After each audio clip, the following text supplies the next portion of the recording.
No, sir. I did not say that you're correct. I will not agree that you are correct. West Philippine Sea is our exclusive economic zone. Is it not important to you to correct something that did not originate from you? It's because, Mr. Chair, the only time I learned about that was when I heard about your interview calling me Gago and Mangmang. Why would I even defend you if you're the word traitor? Mr. Chair, with your permission. Butit inulit mo, Commodore. Bago ka sumagot doon sa tanong niyang Juan, patapusin mo muna yung legislator and then you wait until you are recognized by the chair, okay? Yes, sir. Thank You you. did not say that I am a traitor, but it is in the social media. Did you take an effort to clarify that so that you could not mislead people because they might believe that you have said that? It is only now that you are disowning this statement. Mr. Chair. Mr. Chair. Yes, sir. To the Honorable Marcoleta, sir. Let's put it on record. I did not use the word traitor in describing your statement that the West Philippine Sea ay kathang-isip lamang po.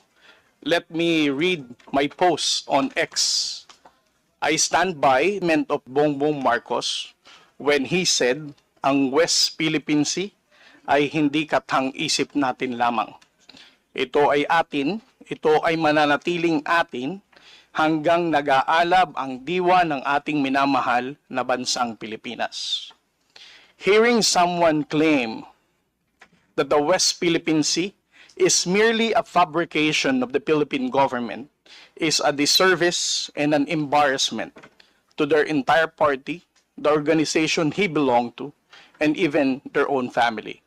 How can the one face the younger generations today and tell them that our exclusive economic zone to the west of our archipelago is non-existent, effectively giving up the fight to assert their rights as Filipinos in the West Philippine Sea? Mr. Chair, sinabi ko ba na katang-isip ang West Philippine Sea? I cannot recall, Mr. Chair. Hindi, kasi ang salita mo dyan, merong nagsabing katang-isip. Sinabi ko ba na katang-isip ang West Philippine Sea? I said I stand by the statement of the President. I did not mention you said it, sir. Meron kang katang-isip na sinabi dyan eh. To whom are you referring that? No, sir. The katang-isip phrase was the President's statement during his SONA. I just merely restated the statement of President Bongbong Marcos Kaya nga, when he you are now... delivered it to SONA. Kaya mo lang nilabas yan after I said that there is no such thing as West Philippine Sea. But that is in context of the fact that it is not yet registered in the Hydrographic Organization. Alam mo, Commodore, ang procedure. Tama. Mr. Chair, No, you have to answer, Mr. Chair. Alam Yes, mo yung procedure kung paano maitatala, kung paano natin papangalanan ang isang karagatan na tayo ang may-ari. You know the procedures, right? with respect to the 19th Congress who passed You the have Republic to Act answer my question, 12064, Mr. Chair. the Philippine Maritime Zones Act, sir, the West. Kindly repeat your question. You know, Commodore, the procedures on how we can register the name of a maritime area that we control or that we believe it is ours. You know the procedures on how Yes, to sir. register. Okay. So, ano na po ba, nakarehistro na po ba, nairehistro na po ba natin yung West Philippine Sea? Sir, with regard to your question, there must be a legislation and then submit it to the international. Oo nga, meron na po Hydrographic tayong Organization. legislation. Yes, As a sir. matter of fact, nagagawa na po yung Congress. Kailangan po talaga yon. Yes, sir. Nagpasimula tayo sa administrative order, pero kulang yon. Kaya nga po ang Congress gumawa para tulungan po kayo. Okay, sa ngayon po, sa tagal na po ng proseso, yun po yung dapat ninyong palaging gagawin. Kailangan lahat ng lakas natin gamitin, maparehistro po natin. Pero ngayon, hindi pa nakarehistro. Tama po. Again, sir, answer your question, Please. steps by Commodore, step. sandali. Yes, sir. Please answer the question Yes, directly. The question calls for a yes or no. No, sir. If it's in IHO, yes, through legislation. Sinasabi ko yung IHO because this is the only world body that officially names a particular area of the sea. Kaya sa konteksto po ng pinag-uusapan natin, kaya ko lang nasabi, sapagkat hindi pa po nakatala, we need the international community to recognize a part of our own. Yun lang po ang punto doon, Mr.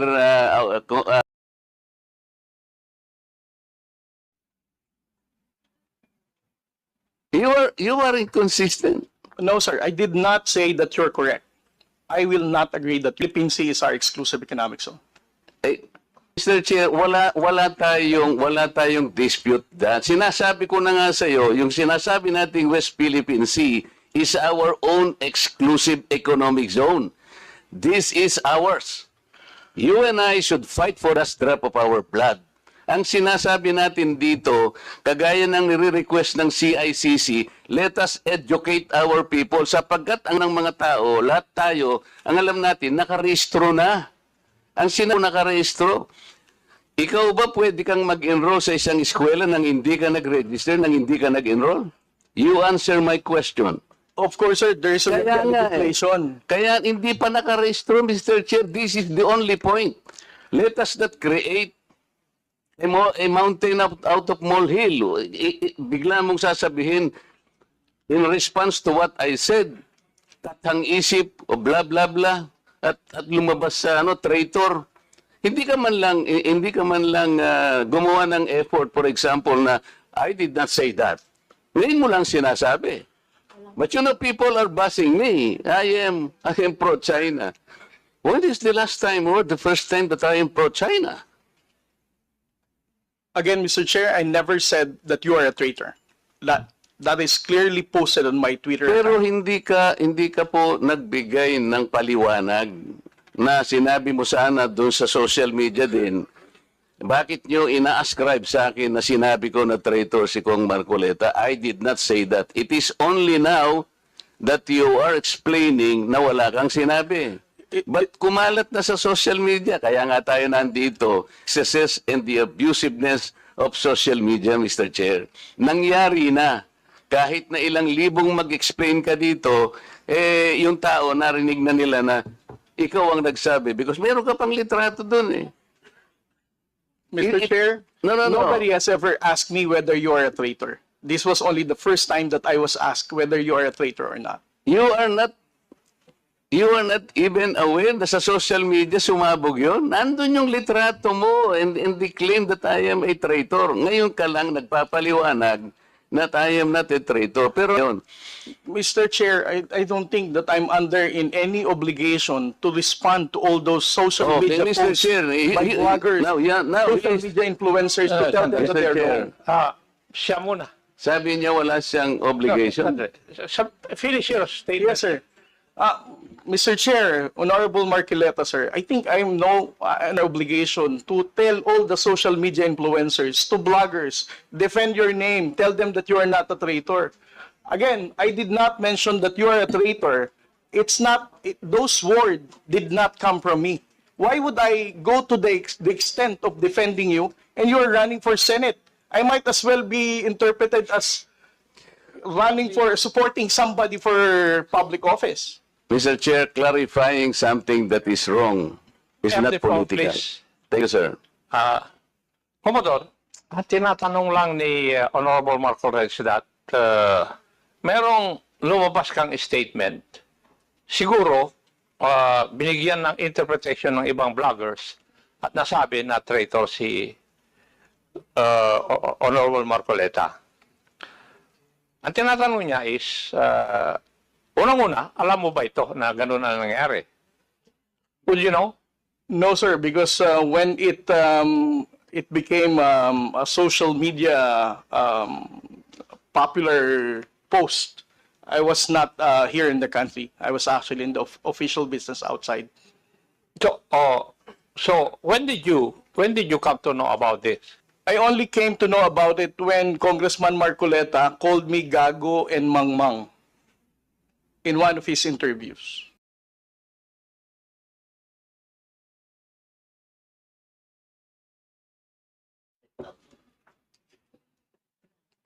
During his interview last February 10, huwag tayong magpagago at magpaka-ignorante katulad ng Commodore na yan.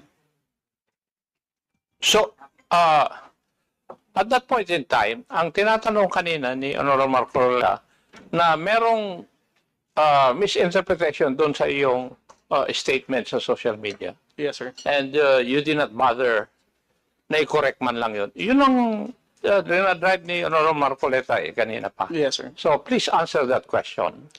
You did not do anything. I did not do anything, sir. Okay. Why? Why did you not do anything? It's because, sir, if I'm going to keep on defending to any one, No. Yeah. You are not supposed Yes. to defend me. Yes, sir. Because If as I it is said, true, Mr. Chair, that he did not call me traitor, but it continues to be there and to be consumed by the public through the social media. I think it is his responsibility to deny it if it did not come from him. That is all I was asking. And I think this is not too big for him to do. Yun lamang eh. Yeah. But I admitted that he did not do anything. Yun na nga. That's why I'm asking why is it not important to you to correct something that did not originate from you? it's because, Mr. Chair, the only time I learned about that was when I heard about your interview calling me Gago and Mangmang. Why would I even defend you if you're calling me Gago? As a commissioner of the Philippine Coast Guard, being a spokesperson, calling me Mang, not knowing what I'm saying. But actually, if you will read that context, How would I even the defend act you? of doing it Sandali, is the one that is Papasukin mo gago. muna Di ba? Yung ganon, not necessarily the person eh. Pero, kung kinurek mo man lamang yun, but it continue to be there in the social media, Mr. Chair. Sama, sapagkat people, hindi ko naman sinabi talaga yun. Mamamatay siya because it came from you. Pero pag hindi mo sinabi, at you continue to be silent, akala ng tao, sinabi mo. So that is the problem, Mr. Chair. And I think we are hearing this in order to correct the misconception and misinformation because it continues to spread. If you get the point, Commodore, Mr. Chair. Mr. Chair, again, sir, kung bakit ko po hindi binawi ay dahil nalaman ko lamang po itong balita na ito na nag-spread siya nung nagpa-interview po kayo na ginagago niyo po ako. As a human being, how would I defend somebody ginagago po ako sa public interview? Mr. Chair, kung titingnan mo yung konteksto ng pagkakasalitan, hindi ikaw ang ginagago. Ikaw ang ginagago. Ang sinasabi ko rito, let us defend our own nang hindi tayo nagiging gago o kaya nagiging emotional. It's actually hindi sa tao eh, kung hindi yung act na halimbawa wala tayong ginawa o kaya sinabi natin. Kasi nagmumula ako, Mr. Chair, sa pagkakasabi na hindi man lang tiningnang mabuti saan ba nang galing itong narrative. Ngayon, i-explain ko nga sa iyo, Commodore, ito'y nangyari doon sa pinagsimulan na dapat nating i-educate ang ating mga kababayan. Yun ang pinagmulan nun. So it is not disservice. I do not deserve to be called a traitor just like that. Kasi ang gusto kong mangyari, lumitaw na ma-informahan natin ng tao na saan naitatala officially yung West Philippines. Alam mo ng tao. At yun ang kailangan natin gawin. Pagsikapan natin, pagsakitan natin, ipatala natin, Mr. Chair.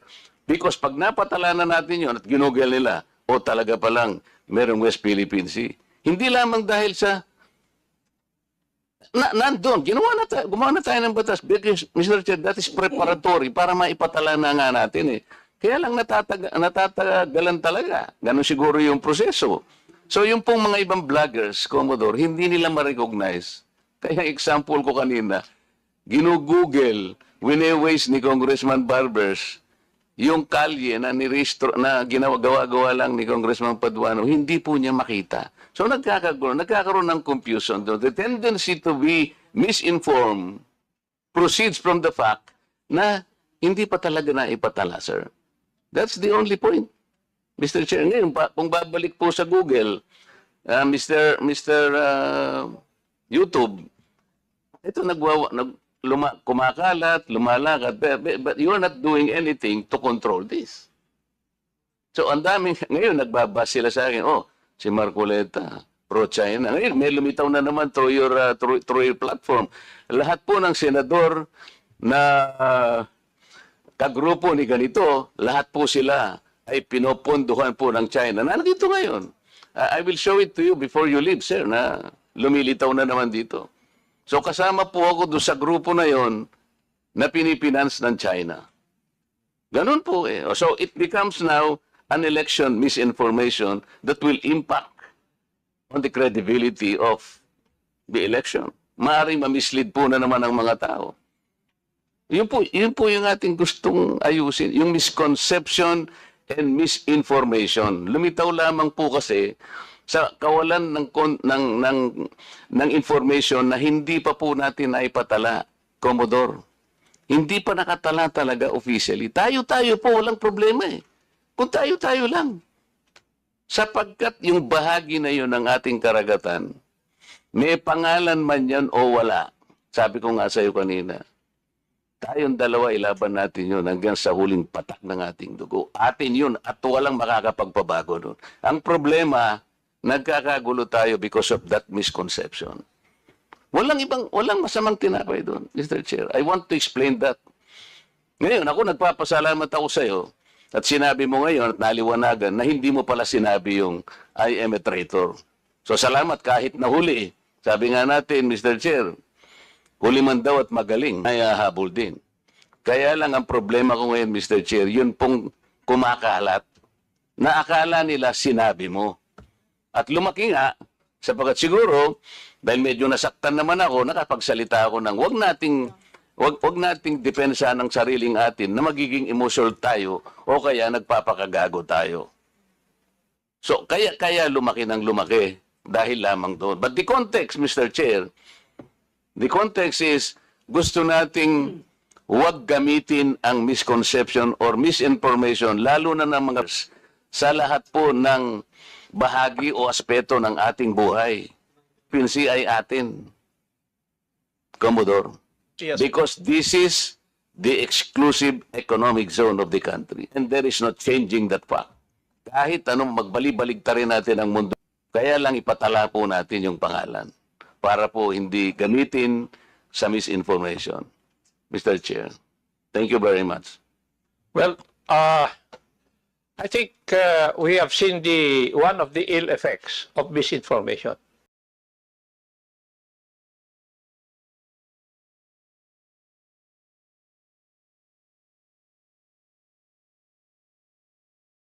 I think we have seen ill effects of misinformation.